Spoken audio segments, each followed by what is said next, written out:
So Councilmember Peralez has just joined us. Raul, thank you so much. We are all very, very saddened about the tragedy with the San Jose Police Department. Just so appreciate you taking the time. So we're going to suspend our agenda now, give you a few moments to give updates, maybe take a couple questions, and then we'll continue with our agenda. Appreciate it. I'll stand on this side of the camera.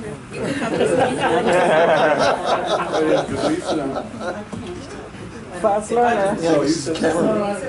He's going to stand. Let's force her into the chair.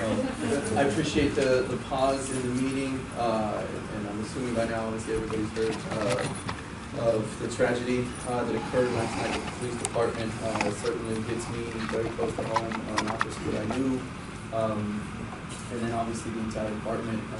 I've been with them today for the most part of the day, grieving with them down at the Police Officers Association, and visiting the briefings as well, starting from last night.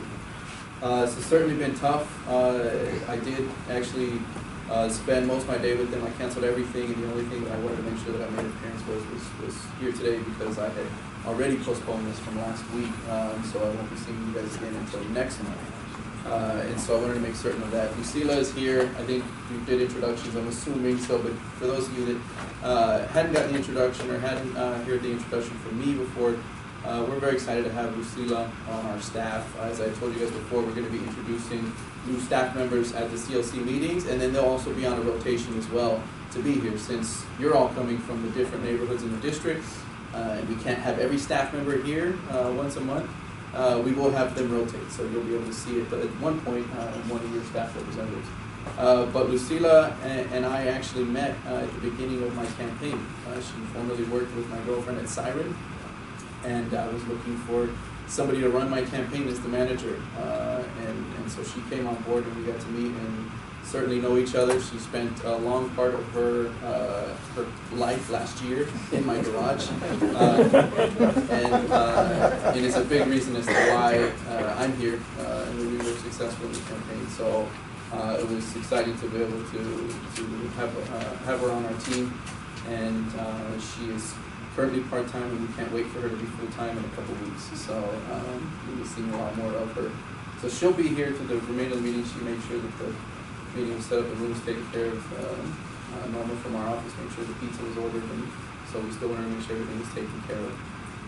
And agenda-wise, there were a few items that did come up, and I know number one, which I wanted to be able to give you an update, was the fireworks.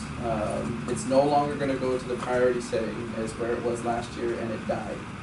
It is going to be presented on part from the mayor's office and my office, and potentially others if we can get them, directly to council. So it'll make its way in front of council. This is different than the priority setting. The priority setting gives each council member really their opportunity to look down a list of 20 some odd issues and determine and make multiple votes. But it's very difficult to get the full 6 on these votes, and typically only 1, maybe 2 makes it through. But going in front of the full council, we'll get our opportunity to present our case as to why we think this is an important issue. Council members will be able to weigh in. Obviously, we'll have its day in court, or its day at the dais, and you will be able to be there and speak to that as well. And hopefully we can get support for it. The second thing would be, can we get the funding directed to it? So it will more than likely go to the city manager to be able to look at what sort of funding would need to be directed to it. So the language will be very similar to what Sam had written up last year, and you guys had all worked on, really, for those that worked on it last year. But now we're taking a different approach. No timeline on that just yet. And certainly whatever did make it through wouldn't really make a huge difference before this 4th of July.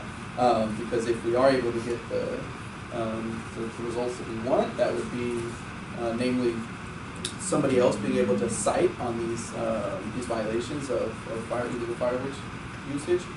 Something like that would take time and things. So, but the momentum can happen around the 4th of July.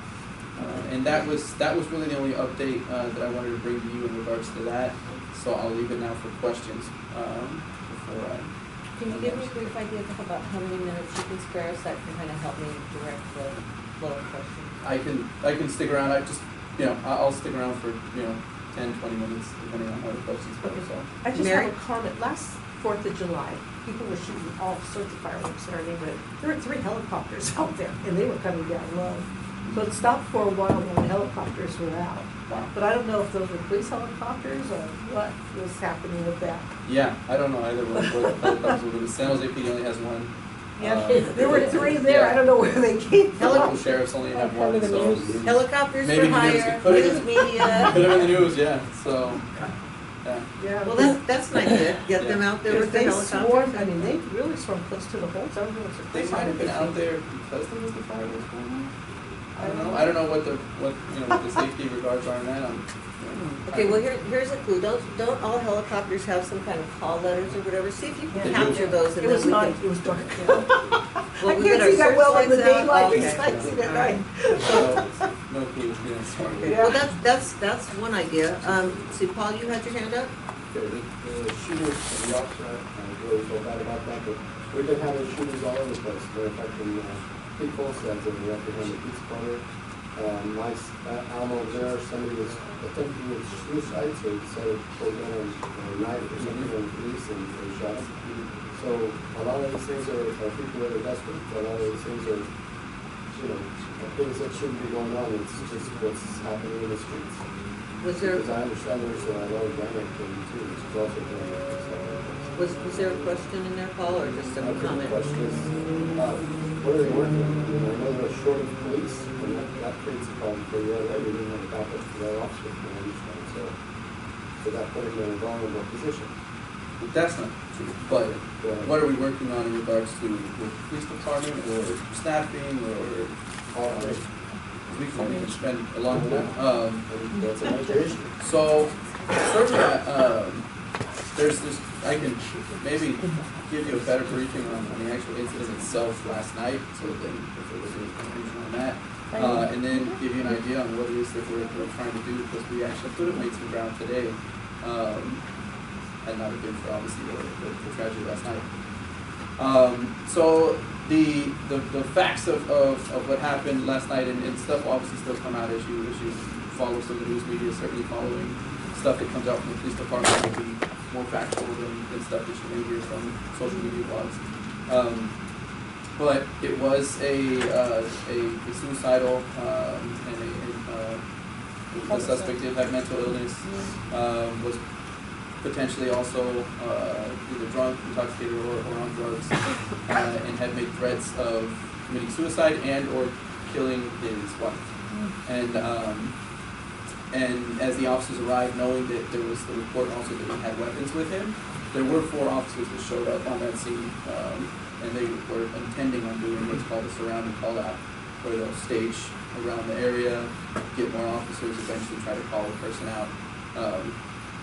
This gentleman with obviously no warning ended up coming out onto his balcony and immediately firing at one of the officers that had arrived. But there were, I think at that point, there were about 6 officers on scene when that actually happened. And so, long story short on that in regards to so, but certainly there'll be more information that comes out about that.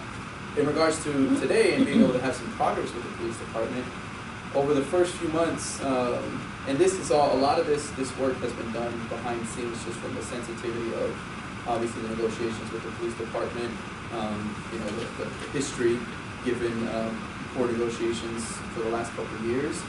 But your entire council, mayor included, have been working very hard to try to come to some terms to get back to the table and negotiate for resolution on pension reform, Measure B, and then ultimately being able to restore the police department as soon as possible. And the hope was by this year, some point within this year's time frame. Today, we got that mark, so it took a lot of back and forth. But a few weeks ago, we came to terms with the POA and the fire, as well as all the other bargaining units in the city, on terms of negotiation. And we had not physically been back to the table with our bargaining units for a couple of years. So last year, police and fire tried to come back to the table, but they really were stubborn about it and only wanted to do it with Ed Shikata, our former city manager, not with a full bargaining team. And so it just wasn't really set up to work well. So now it's an official, it's the city's bargaining team. and the POA's bargaining team, along with the other unions. And today was supposed to be the first day of negotiations back to the table. Obviously, that was dropped, and so I couldn't tell you exactly when that time frame will come back up. But certainly, there was the excitement in the air over the last couple of weeks that we were going to be getting back to the table, both on council's part and on our employees and our unions that represent them. And so I'm optimistic, as I have always been and as I was during the campaign, that we can come to resolution. And we certainly have the pressure put upon us, not just from these incidents, but the other incidents you were mentioning, I was call it. But it's something that our community needs, and so I'm optimistic that we'll still be able to, hopefully rather quickly, get back to the table. We'll probably see services for Officer Michael Johnson next week sometime. And once we have that all set up, information on that, we'll make sure to put that out as well. Certainly once that is complete, I imagine we'll be back to trying to resolve the issues that we have at hand to make sure that we can rebuild. And I know our police department, our police union, firefighters, our other city employees are eager to do the same. So nobody wants to sit around and continue to hash this battle out in court. So we're hoping we can get that. So just a quick covering of the ground rules. In general, we try to avoid specific issues or neighborhood items, but more of a general policy. And then we try to avoid follow-up questions just to give more people the opportunity for a question, especially when our time is limited. So with that said, I have my back to some people and I want to make sure I don't miss anybody. If anyone has a question, Levy? I wanted to thank you for your reflection letter today. It was heartfelt, and I want to also get a chance to welcome you to the Goodyear Mastic neighborhood. I wanted to extend that welcome, but there were so many women standing in front of you, I couldn't get to you. And then after the women left, 5 television camera stations were there. That was the largest turnout in Goodyear Mastic that I've seen. On follow-up to, not follow-up, but continuing on our conversation that we had earlier the week about the unfortunate incident where the police were used as a tool for suicide. And in this instance, how do we as citizens express our appreciation that when we place a call to 911, that the police officers extend their lives on our behalf? How do we express that without it being political, without it being a tool? I would want that officer's family to know. I would also be concerned about the other officer who shot the young man, how he's doing. How do we do that, Raul? The best forms that I've seen, obviously, through the years have been just people either reaching out through the police union, which usually sets up a foundation, which they've already set up right now for this officer and his wife and his family. Fortunately, he had no children, but he was recently married, and where you can go that route. There have been others I've seen in the past that just use the police department itself on sending notes or food or cookies or whatever it might be as gratitude. Other than that, I don't know of many other ways where you'd be able to connect with, say, those individual officers. I know I got a number of responses via email today from, I think, people that would like to say something, but really there's no channel to say it. And I thought about that myself, and there really isn't. That's why I think a lot of people utilize social media for those purposes. Because you think about it, I mean, these officers don't necessarily want their information out there, even if it is for positive, even if it is for a thank you. It's that I guess area of privacy that they want to be able to maintain, and we understand that. So in turn, you can thank the organization, or a number of people were dropping off flowers at the police department today. I know showing up to the memorial services is something that you can do, and the community really likes to do in these situations. But other than that, I don't know of any other ways, and nor have I seen any other ways. Thank you. Okay, any other questions? I just wanted to add, occasionally I see Captain's Corner on the SJPD website, and you can consider maybe taking some positive notes that way. I'm sorry, what was the website? Captain's Corner. On the police department website, sapd.org, under the captain's corner, each district. Oh, Captain's Corner, thank you. Jeff? I believe that if you go to their website and click on the chief, I think there's a complaint and a compliment route that you can use. I know that I've used it. There is. Yeah, Jeff is actually very right. And I did forget about that one. Through the city's main website, you can issue complaints or compliments, which most of the time they're complaints. That's why I did forget. but you know, occasionally, yeah, you do get in, and what it is that'll make it. It eventually, if it is meant to go to someone, it actually will eventually go to that person. So if you send in a compliment to a particular officer, and you are able to know their name or their badge, whatever it might be, eventually that compliment will make its way down via either email or into their inbox. So thank you, Jeff, yeah, for mentioning that. So that's a safe way of being able to get it to a particular officer. A very well-behaved crowd today. Antonina? I'm going to change the subject, no disrespect, but I just wanted to ask on a lighter note. I know that there's money being funded, and recently was the library. Is there anything that you see for District 3, specifically from the funding that you see that will come our way?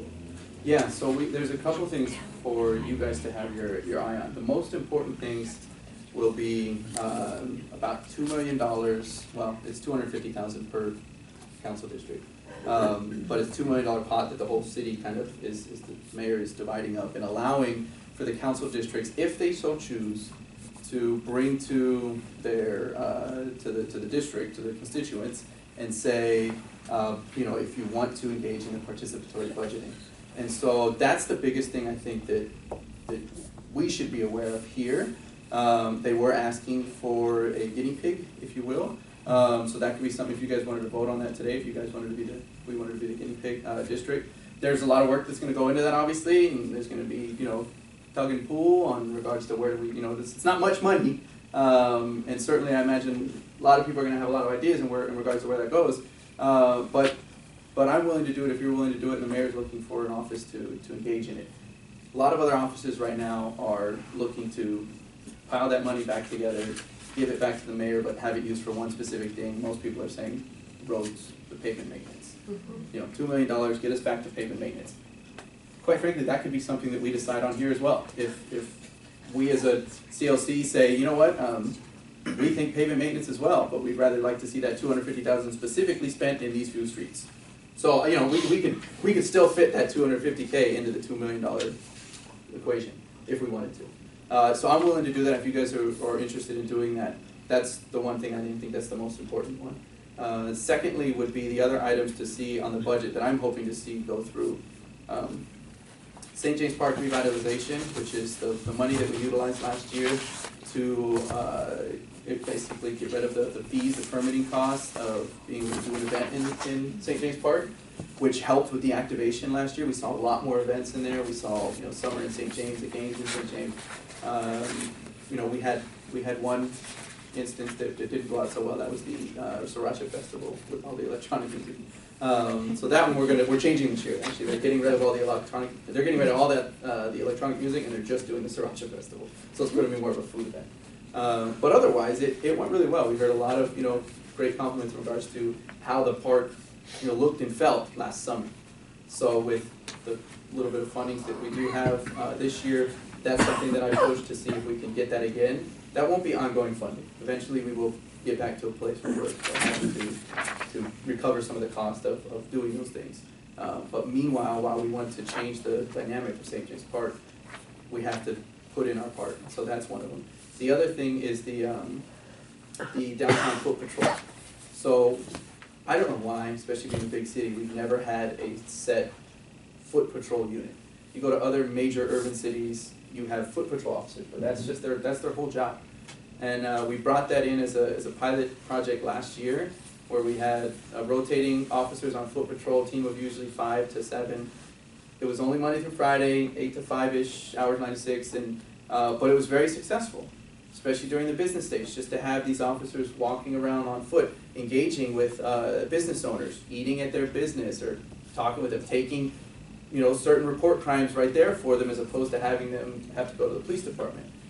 We're not only going to, the mayor has proposed, at my request as well, to have that be ongoing funding. I don't want to see that just as a one-time project. I want to see foot patrol officers in our downtown for forever.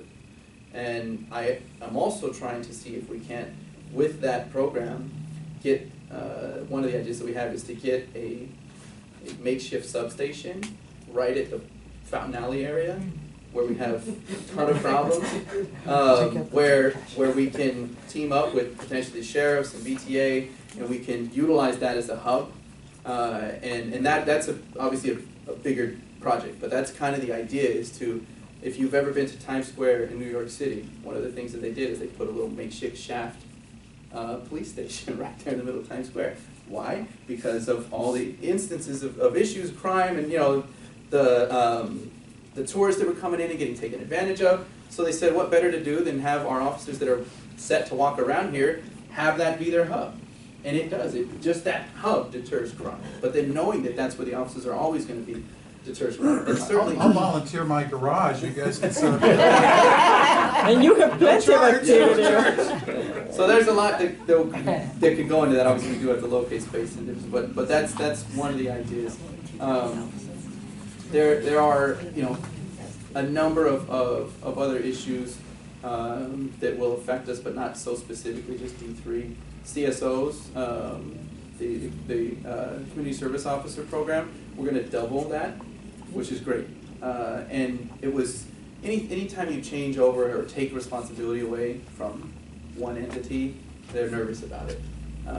But fortunately, we did have a number of officers in San Jose that had worked in other departments that they had experienced CSOs, and they were dumbfounded as to how San Jose never had CSOs because of knowing that here as an officer, we were spending 3-4 hours maybe doing a report for a couple cold burglary cases when they're saying this could easily be something that a non-sworn officer could do. And so that program actually has really, really worked well. The officers have worked well with the CSOs. They've been able to go out to neighborhood meetings. I don't know if anybody can show of hands if they've shown up at your neighborhood meeting. That's it. Oh, yeah. We need to see all the hands up. So Yeah. I want to get the CSOs to be able to come out to the meetings. Because that's really, that's the role, community service officer. They've been here before. Yeah, they were here. Yeah. That's where it was. Yeah. And they were just like 6 months into it. Yeah. Not here. I want to see them at your neighborhood meetings. Yeah. So, That's a and good one of the idea. thing too I'm trying to is when you can invite them to the different events. I know there's going to be an Easter egg event, right? Roosevelt. The Sun neighborhood. Well, is the having- Sun neighborhood. When they were at the Sun neighborhood, I said, hey, make sure you invite them to these events. That's what their job is. They can go out and bring the stickers, talk to the kids, and when you're a kid too, somebody pulls up in a patrol light car and has the uniform and a flashlight on them, it looks like it's a police officer, right? And it is. And it gives that little bit of feel. Benefit. They also have a radio, which can get them an officer like that. There's no 911. There's no waiting for a dispatcher or call taker. That's huge. So although they're not the officer per se, they can get an officer a lot quicker than what a cell phone can do. So there's a big benefit to having that. We're going to double that to I think like 32 CSOs. So that'll be huge, and that'll be a benefit. The one thing that's not in the budget that I'd love to see get put in is the RLEI, Responsible Landlord Engagement Initiative. And any show of hands who's worked with RLEI before? Somebody? Okay. So it's a small program right now. And they're really at capacity with where they can assist. But it's been a very successful program, especially in the areas where they've been able to get landlords to be more responsible, which is their ultimate goal. One of the things we're going to see in D3 coming forward that they were able to succeed on was because of the 6th and St. James 7-Eleven and all the issues they were having, they wanted to get a security guard there to usher on those issues as opposed to having to always call the PD and know that they're probably not going to show up to those crimes, to have the owner, actually, the 7-Eleven, not just the franchise, itself, but the actual 7-Eleven business. And then a few other 7-Elevens were having issues, namely the one up by First and Gitch as well. And so what they turned it into was, as opposed to just security roving at the 6th and St. James, they got it for every 7-Eleven in District 3. So there will be 24/7 security that is in charge of just the 7-Elevens, only in District 3, to basically be around at those 7-Elevens, to be on call for those 7-Eleven owners as well, so then that way there's double response if need be, whether it's a security guard or an officer. And that came out of RLEI, essentially from a complaint, and then a number of complaints, and then getting RLEI engaged, and then getting the police department, us here at the city, code enforcement, a group of concerned and upset citizens, and then the threat of, if you don't do anything, here's what we're gonna do, whether it's lawsuits at the worst, or just fines, or, getting the city, or taking permits. Just, those threats are really what gets these business owners and property owners to finally act. And we've seen it really successful, and I'd like to see that program extended. The city right now is really only proposing to offer the same funds that they had in the past, which really would be, unless they clear a case that they're working on, they wouldn't be able to pick up any more right now. They want to get to a place where they can offer one RLEI representative in each police division. So essentially, they have one right now. They have one RLEI representative working the cases. They want to have 4, but it's a costly program. It's about $600,000 a year. So I don't know if we can even stretch the budget that far, or if the rest of the council districts are interested in something like that. But that's something that I'm interested in expanding myself. Yeah, I know at the 7-Eleven there's quite a bit of loitering and littering. What are they going to be doing there at these 7-Elevens? Their role is to make sure that doesn't happen. The loitering, enforcing the ordinances that are already in place, that essentially when a 7-Eleven clerk right now calls and says, hey, there's so-and-so, outside loitering, hanging out, panhandling, and police says, okay, thanks, we're going to put it down on the list, and nothing happens. So that's going to be their role to act on that. And the hope is that it's good enough that as a security guard, they'll be able to act on that and people will respond. If they don't, it's also security guards that then, obviously hold a little bit more weight when they're saying, I'm getting into a fight now, right, with somebody, and they're calling it for PD help. Clerks aren't able to do that, nor do they want to, right? They don't go outside to go pick fights until people get off my property. They kind of just take it, and they make a phone call, and they hope that somebody stops by, which normally doesn't happen. So if we don't see some of these issues being taken care of, who do we call? So RLEI stays engaged on these different programs. So Richard on my team is monitoring that particular RLEI program. So you guys can call Richard, you can get a hold of my office, we'll get you through to the correct, whomever we need to speak to with RLEI. And if we need to get back into the 7-Eleven same contact and say it's not working, the security guard is not doing what they're supposed to be doing, we'll go right back into what we were saying we were going to do before. So, Okay. When does that kick in, that program? I don't know the time frame. Yeah, if Rich were here, I'd be able to give you an idea. But And that's just that's 7-Eleven paying for that, right? That's 7-Eleven. That is not even that's Wow. 7-Eleven paying for that. Wow. So, yeah. Perfect.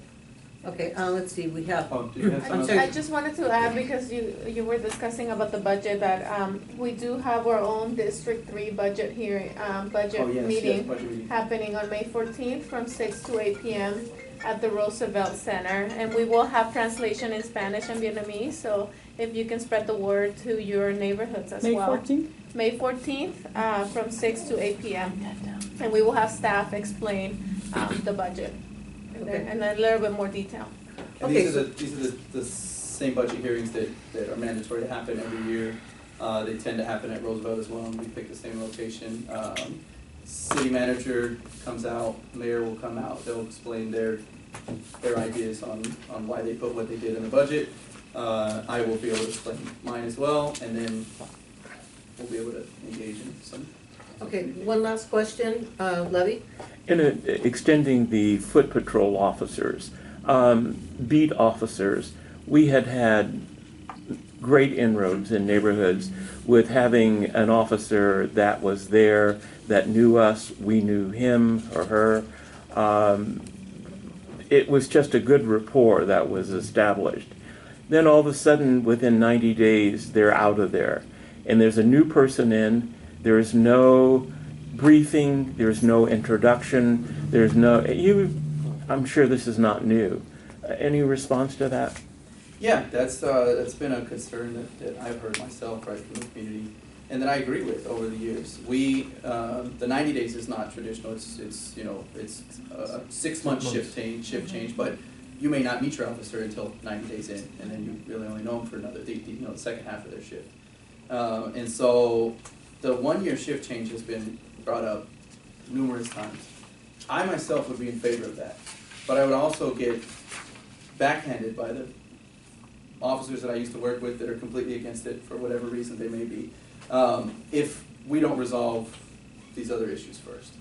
So I don't even mind being able to work with our police union, convince a lot of these officers that maybe are not so excited about it, and I can give you just one reason, say why officers aren't excited about it. The police department is seniority based, so you get to pick your shift based on how much time you have on. So for a newer officer, for your first few years, you're working probably some of the worst shifts, the worst days off, in the worst areas. So you're trying as soon as you can every 6 months to better that opportunity, right? Until you're like, oh sweet, I still have really bad days off, but at least I'm not on the east side anymore. I'm over in West San Jose or South San Jose. So there's really an urgency to move out of that beginning phase, and it takes several years to do that. So there's that issue, and that's just one. There's others involving it. But I do see the benefit in the 1-year shift change, and I would be willing to champion that, and I think that's something I can get done, especially having worked with these men and women, having the relationship I do with the POA, but I know the realities of it, and so I'm not going to go in and ask for a piece of the pie right now when we're holding the whole thing. So we need to resolve the main issues at hand, and then we can come in and start finding out how are ways that we can improve. So I hear you on that one. Thank you. Great. Thank you so very much. I appreciate it. Are you sure? If you can stay, we'll find you a chair, but if you need to leave, we totally understand. I am good, yeah. I'm gonna head home at this point, and so, but I do appreciate it, and I did want to say, if we have this sort of showing one more month, we will have to pick a new spot. So we have outgrown the city meeting rooms. There really aren't much bigger rooms than this. So we can go across the way, but there's also going to be construction going underway now on the wing. So we can try to find a different spot here at City Hall. The best place would be some of the wing rooms. Those are obviously a lot more difficult for us, and then on scheduling, and then as well as with the construction. So I couldn't give an affirmative on that right now. But I don't want people to have to be uncomfortable and squished around, because we really do want representation from the entire district, and so and we are starting to outgrow it, which is a good thing. So, but we'll see how next month goes, and if we continue to have such a really big outpouring, we'll look into seeing some other locations. Can I ask one more question about the police for the year? Taking advantage, Paul. I know, Okay. sure. If you have them go a whole year, are you going to lose some of the new people? Are you going to lose more new people? Are they going to more? If we did it right now, absolutely.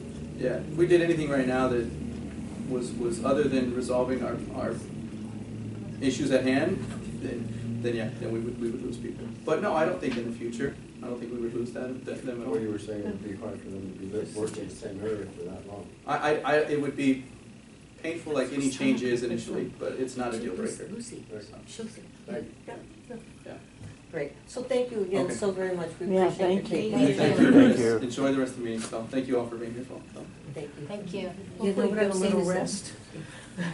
No, what I was saying is that Lucia can take any suggestions or comments that we have.